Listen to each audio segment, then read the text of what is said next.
Hi, my name is Ellen Garrity, and I am going to give my PBIS presentation. What is PBIS? PBIS stands for Positive Behavior Interventions and Support. It's a three-tiered framework that's becoming increasingly popular in school-wide improvement plans. It's evidence-based problem-solving approach that is used school-wide and across settings. A team or committee is formed that is expected to engage in dialogue, attend trainings, and to develop a plan to implement school-wide. The plan should consist of 3 to 5 positively worded expectations that are clearly defined and taught school-wide across all settings. Students performing expectation following behaviors should be recognized, and data should be used to guide and evaluate implementation. Why implement PBIS?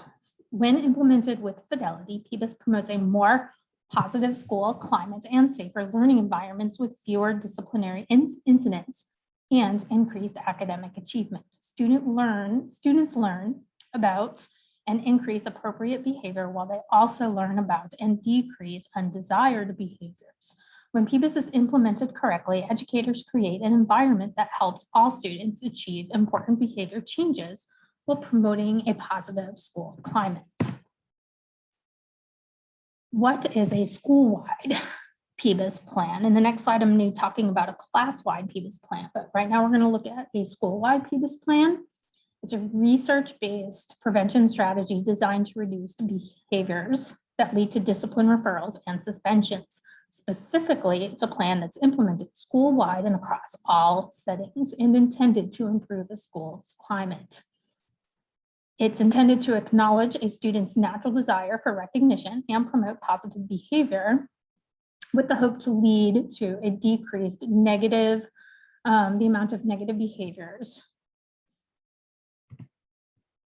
What is a class-wide PBIS plan? In a class-wide PBIS plan, it's a positive intervention and supports plan that's designed for a classroom. So it's PBIS on a smaller scale rather than for the entire school, although it operates under that umbrella of the whole school. It consists of the same tiers, but it's implemented in a much smaller scale with much more targeted interventions for specific students that you might have in class that you have a relationship with, and you can design those interventions for those kids specifically also, along with the entire class. How does PBIS contribute to a positive school climate? It improves the school climate by explicitly prompting, modeling, practicing, and encouraging positive expected social skills across all settings and individuals. When students are taught to effectively use relevant expected social skills for themselves and with others, school climates can become more positive learning environments, along with becoming safer and increased relationships between students and staff can be more positive as well. What is tier 1? Tier 1 support involves promoting support across all settings. And there should be 3 to 5 expectations for the school. And those expectations should be stated positively and taught in the classrooms, in the lunchroom, reinforced in the hallway.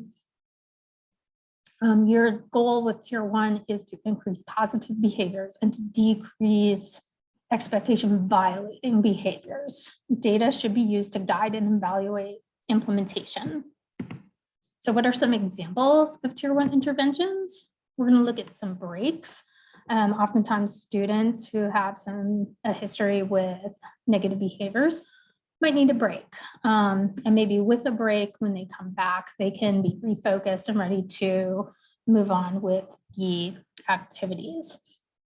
You can take a 5-minute chill break. They can put their head down and just come back to the activity in a minute or two. You could send a student on an errand, maybe have a little snack break.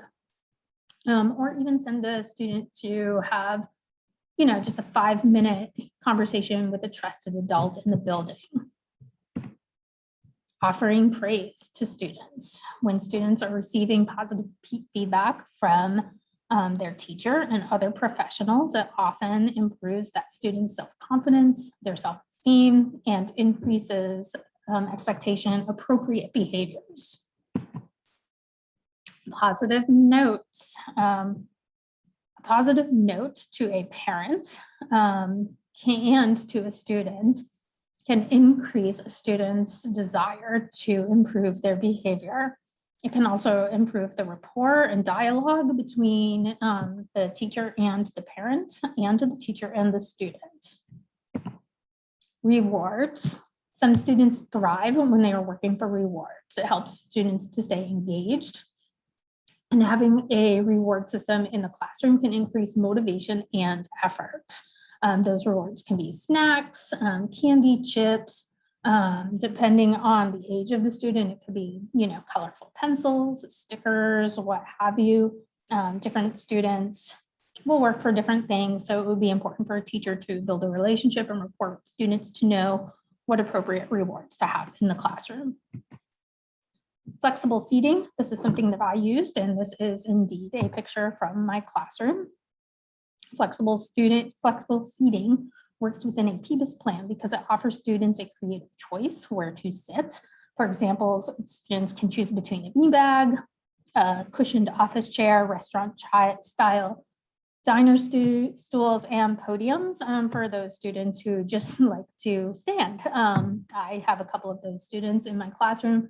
They, like to stand up and they get their work done in that way. So flexible seating offers those students that ability, and it creates a positive learning environment. What are some tier 2 strategies? Tier two is a targeted group support. It's meant to reinforce tier 1 by increasing the number and salience of prompts, intensifying the instruction, and enhancing the schedule and availability of reinforcements. In some cases, it could be small group or selected students are pulled to teach social skills. In my own profession, that would be me teaching my small group classroom. What are some examples of interventions in tier 2? Organizational tools is one huge tier 2 strategy that I find works very well.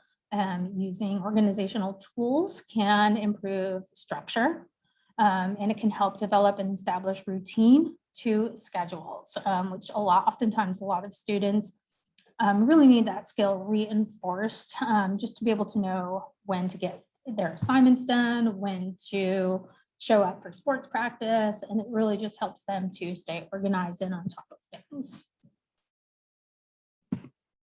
Check-in, check-out.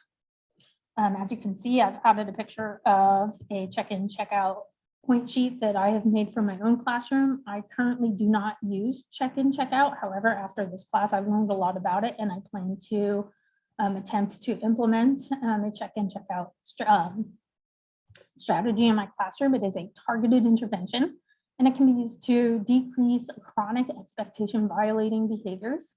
It's designed for students to check in with a mentor at the start of the day and then check out with the same mentor at the end of the day. And during that day, they would have consistent feedback from their teachers as to how they're doing throughout the day so that they can, have that conversation at the end. Hey, these are some things that we need to work on for tomorrow. Or, hey, you had a great day, and maybe offer that student a reward. Self-monitoring. There are many, many tools for students to use. It could be a hard copy of a monitoring sheet, or it could be an app on their personal device or school-issued device. It's an intervention to teach students how to observe and record their own behavior. When a student's invested in their own behavior and tracking their own behavior, they have the ability to assess constantly how they're progressing and improve expectation appropriate behaviors. Social skills training. Some students struggle with navigating appropriate social skills. They just might not have the adequate skills to maintain appropriate conversations. Maybe there's some proximity issues. Maybe they get too close or too far away from other adults or other peers. To have that social skills training can improve their school experience and improve their behaviors as well. Mentoring provides a student with personal connection and buy-in. Having a mentor will help them feel like somebody has their back. And it can increase a student's morale and improve student motivation. And it's honestly just really nice for students to have a person that they have that connection with at school that they can talk to and trust.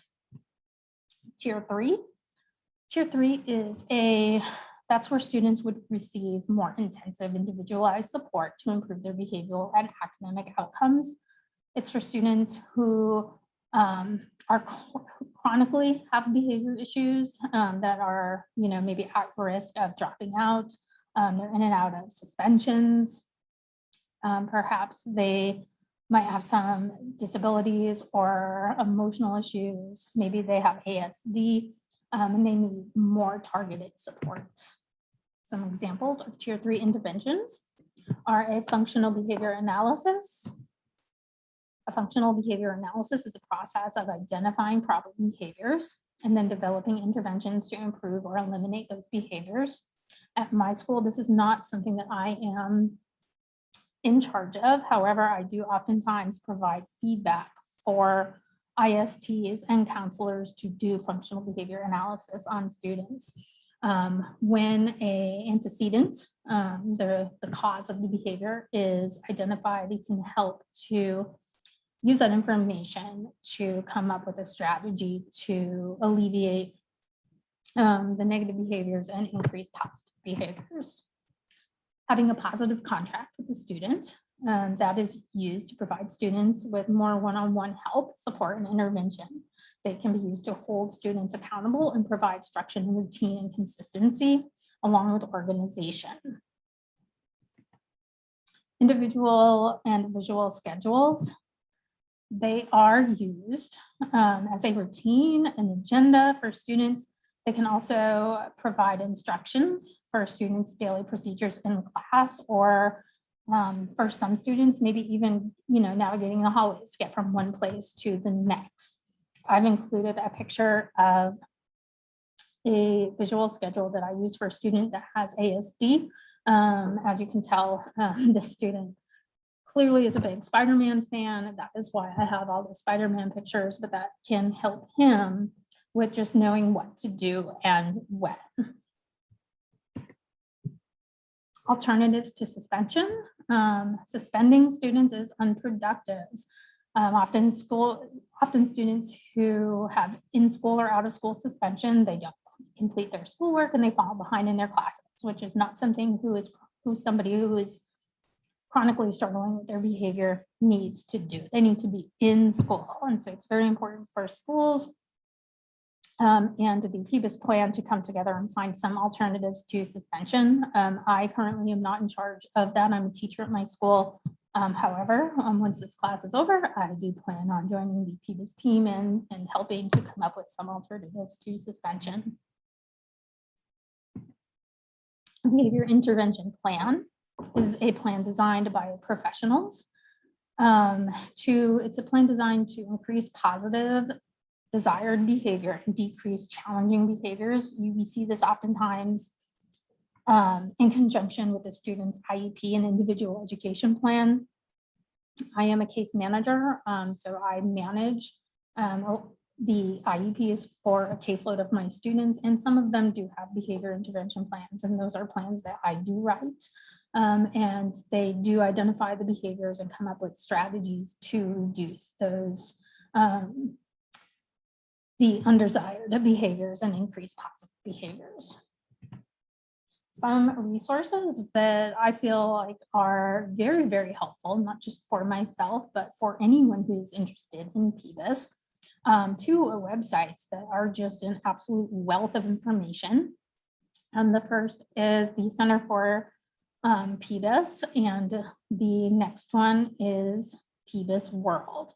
Both of those have great information on implementing PBIS and giving information about different interventions and different tools to collect data. And I definitely suggest checking out both of these resources. I also have a number of references. I did do a literary review in another class on PBIS Tier 2 strategies. And so while I was doing this project and doing a lit review, I was able to skim, scan, and read through a number of different resources, literary articles, scholarly articles about PBIS, and I have added them in because I did find them to be very, very useful in what we're doing here with PBIS. And that is my PBIS plan. I have learned a lot through this class, and I am excited when I am done my master's degree to get with our own PBIS team here at the school that I currently teach at. Thank you.